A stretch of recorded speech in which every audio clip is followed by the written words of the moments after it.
Ready, action.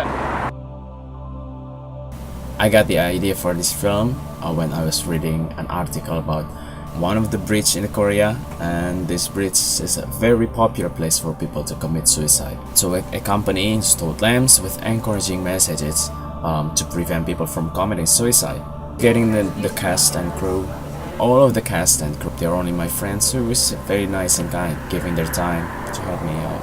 For the gears that I use, for a camera I use Blackmagic Pocket Cinema camera with Metabones speed booster, and the lenses I use Rockinon Cine lens and also Canon EF lens. For the audio I use Zoom H4n and also Rode NTG2. For lighting I use a portable LED. The biggest problem for me in pre-production is time. I started this like 2 weeks before the deadline, so time is very short, so I have to make things work out in 2 weeks only.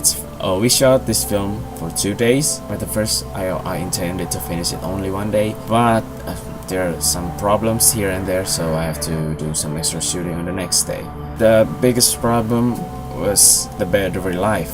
I shoot this film with only one battery, and I was using the MPCC, which is not ideal with only one battery, which forced me to recharge it every 1.5 hours.